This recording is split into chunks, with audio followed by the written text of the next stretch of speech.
Scientists say that a snow drought likely contributed to that deadly avalanche and say the risk is still high for another one to hit the Sierra. Lake Tahoe was once called the clearest lake in America. But in 2024, as drought conditions pulled the waterline down, something hidden beneath that lake for more than 70 years began to surface. At first, divers expected the usual things: trash, wreckage, maybe a few old relics swallowed by the water decades ago. But what their cameras captured deep below the surface was something else entirely. Something nobody was ever supposed to see. As water levels dropped across Lake Tahoe, the shoreline began revealing objects that had been buried underwater for generations. The 2024 drought, described by some as part of the most severe dry period in more than 1,000 years, pulled the lake down by roughly 9 feet, exposing stretches of shore that had not seen daylight in decades. But the shoreline was only the warning. What remotely operated vehicles recorded nearly 1,600 feet down was far worse.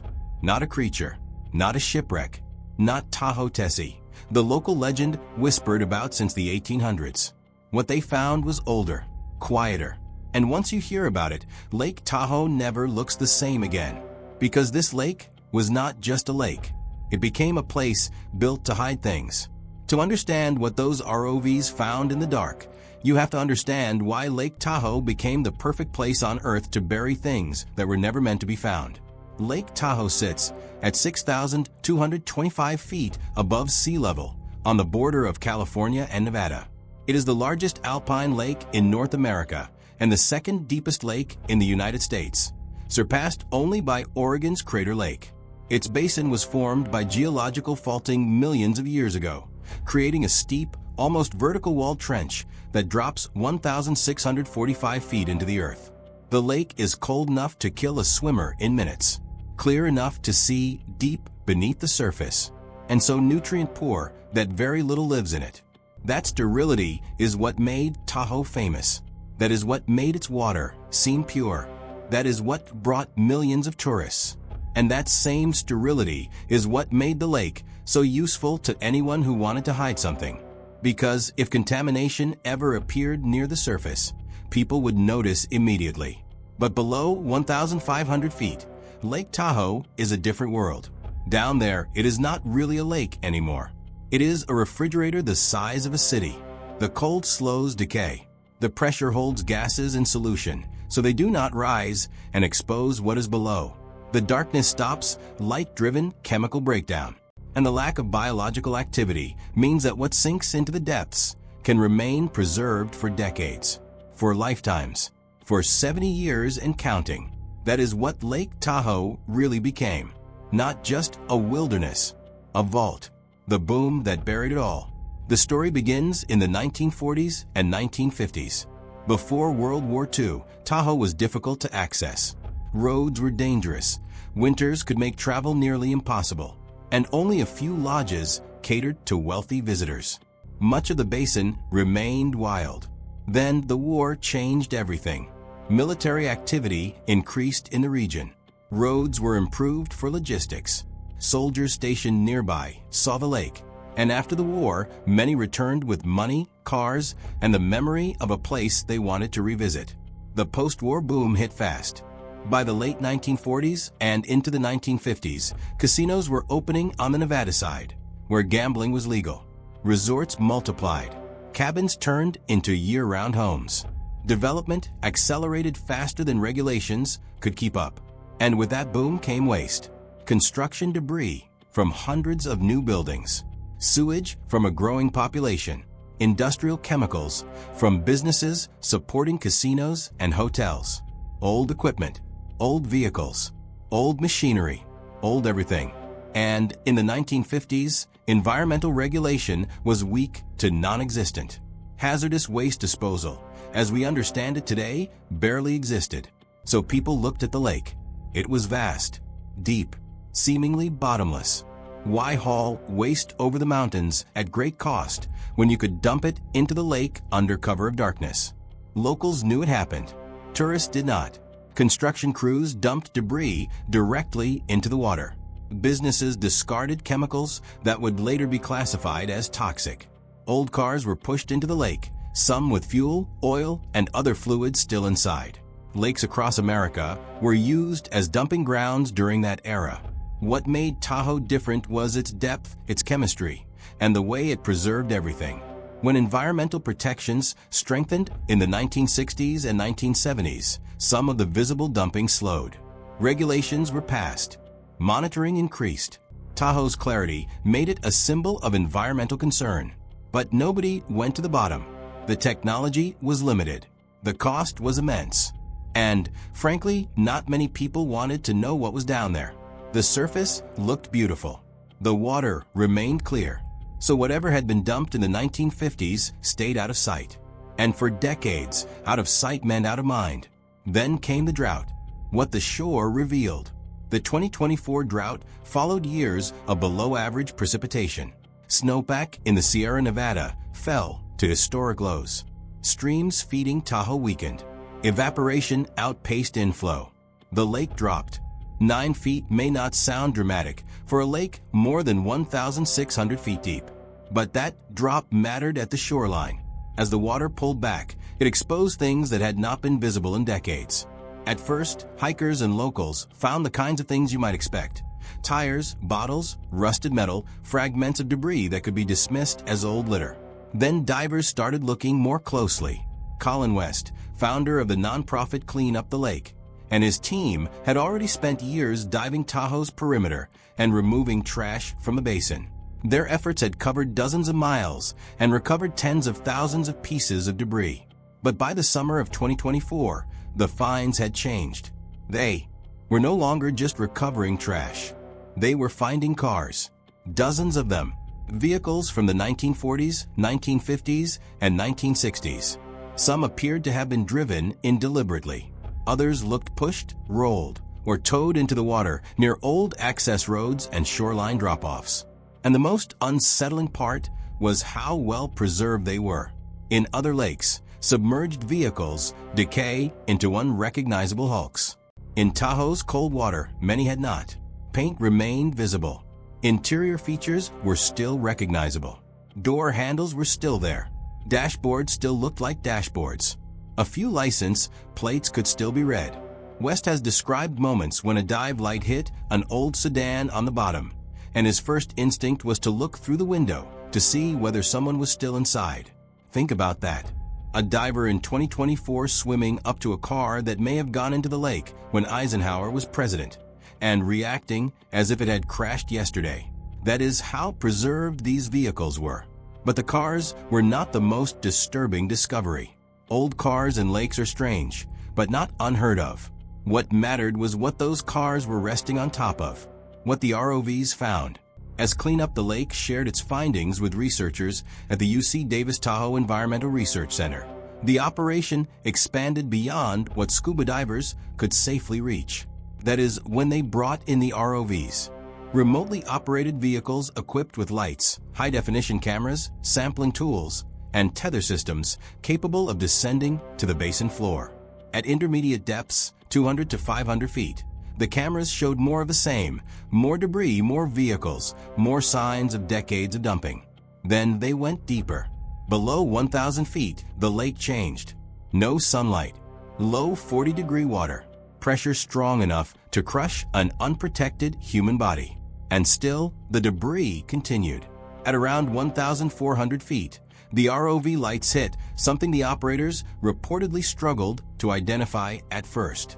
Large cylindrical objects, dozens of them, industrial drums, barrels, containers used to transport or store chemicals. This was the moment that changed everything. Because industrial drums do not end up at 1,400 feet by accident. They do not roll there. They do not drift there casually. They do not just fall off into the deepest part of the lake. Someone brought them there, and someone dumped them there deliberately. As the ROV moved through the darkness, the lights revealed more and more of them. A barrel, then another, then clusters, then rows disappearing beyond the edge of visibility. What made it so disturbing was that the camera never seemed to find the end of the field. The number of containers was no longer measured in dozens. It looked like hundreds.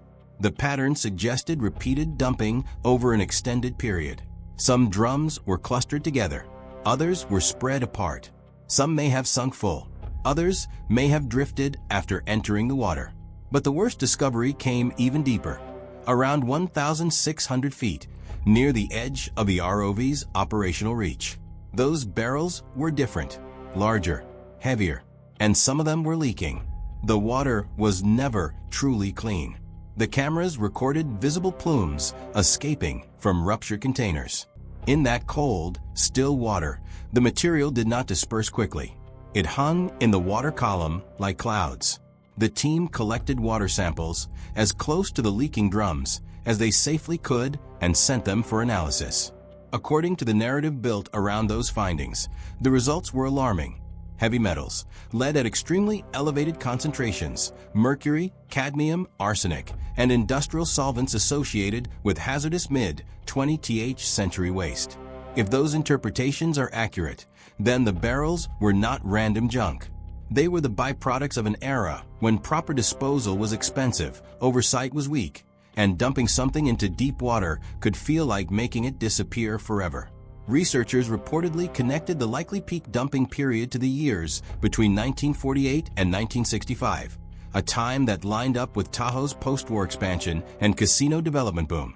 The chemicals were said to be consistent with industries active in the region at the time: metal processing, automotive services, dry cleaning, industrial laundry operations for resorts and casinos, photo processing labs, paint and coating businesses.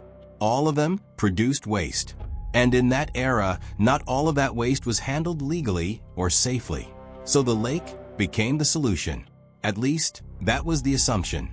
The logic was simple. Tahoe was deep, cold, hard to access, harder still to investigate. Whatever went down would remain hidden. And for decades, that assumption seemed correct. Monitoring focused on surface water and visible clarity. The deep basin was widely treated as pristine simply because almost nobody had the means to examine it directly. But containment is not permanent. Metal corrodes, seals fail, barrels rupture, and once they do, what is inside begins to move.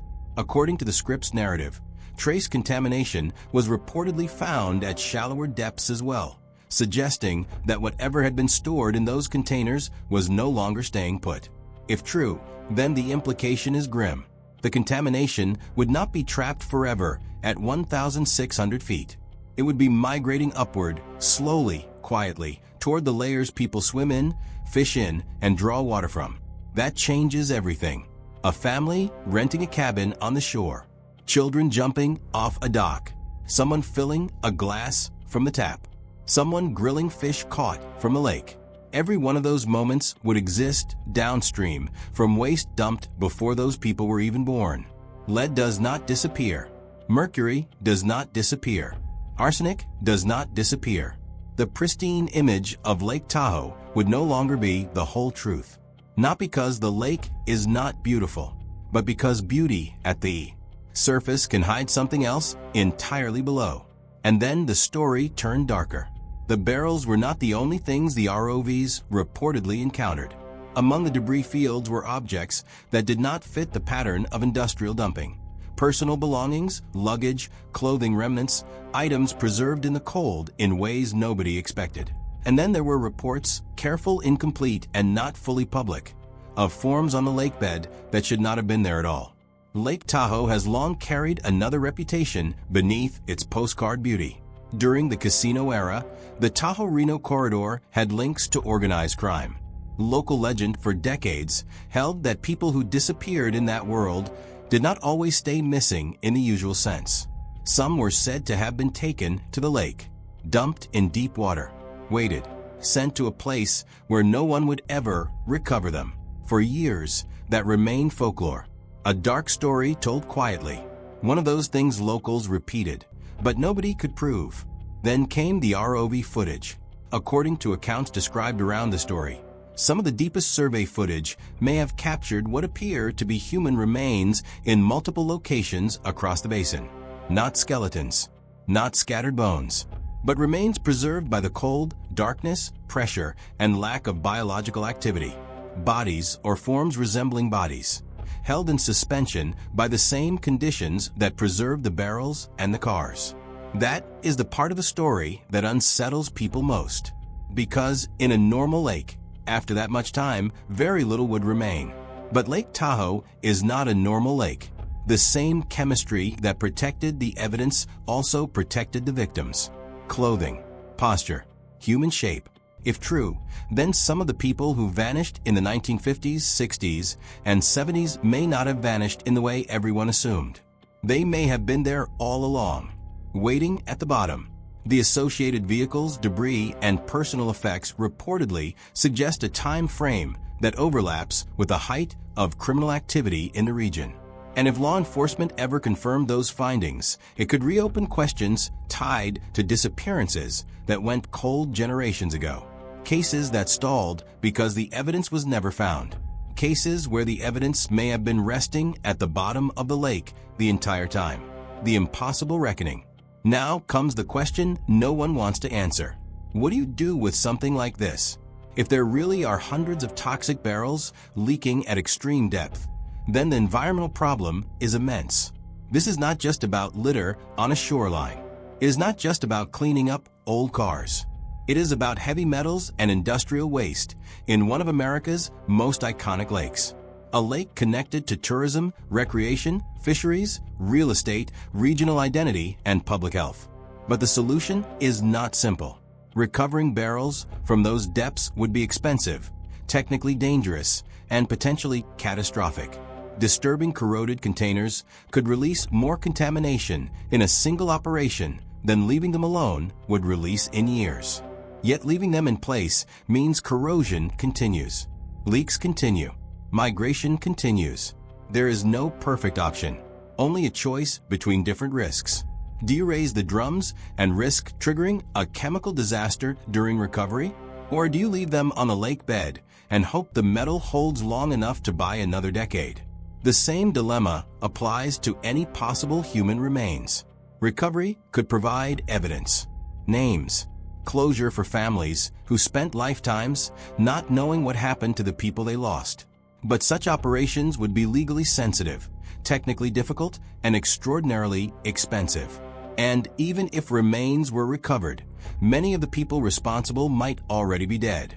Witnesses may be gone.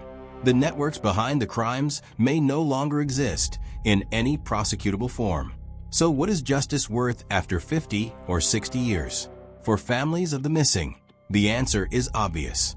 For tourism boards, resort owners, and a region built on the image of pristine beauty, the answer becomes far more uncomfortable. Because this story does not just threaten the water, it threatens the image. Lake Tahoe's economy depends on being seen as untouched, pure, iconic. But if the lake was used for decades as a dumping ground for chemicals, for vehicles, possibly even for bodies, then the story sold to the public was never the complete story. And the deeper question is even worse. Who knew? Because dumping on this scale does not happen in a vacuum. It happens when systems fail, when officials look away, when regulations are absent or ignored, when the cost of doing the right thing is treated as higher than the cost of burying the evidence. Many of the people involved may be gone. Some of the companies may no longer exist. But the pattern, the willingness to hide a problem rather than solve it, that pattern is not unique to Tahoe. And that may be the most unsettling part of all. The truth does not go back underwater. The drought of 2024 may have pulled the curtain back. But droughts end. Water levels rise again. Shoreline debris slips back below the surface. And the public moves on. The barrels, however, remain. The contamination, if real, remains. The deep water evidence remains. The footage remains. The samples remain. The questions remain. Once a secret like this is seen, it cannot be unseen. Lake Tahoe is still beautiful. The water still glows blue beneath the Sierra sun. The clarity still looks impossible. Every postcard of Tahoe is still real. But it is incomplete because every photograph stops at the surface. And what those photographs do not show, what no tourist postcard showed for 70 years, is what may matter most now. Hundreds of barrels, old cars, leaking chemicals, and possibly the preserved remains of people who were never supposed to be found. 4. Decades, depth was protection, darkness was concealment, and the impossibility of seeing the bottom was treated as a guarantee that the bottom would remain invisible forever. Then technology changed that. Then the water dropped. And now, whether anyone wants to admit it or not, the secret is no longer fully hidden. The surface of Lake Tahoe still sparkles. But down in the darkness, nearly 1,600 feet below, something else has been waiting. It has been waiting for more than 70 years. And now that the world knows it is there, nothing will ever make Lake Tahoe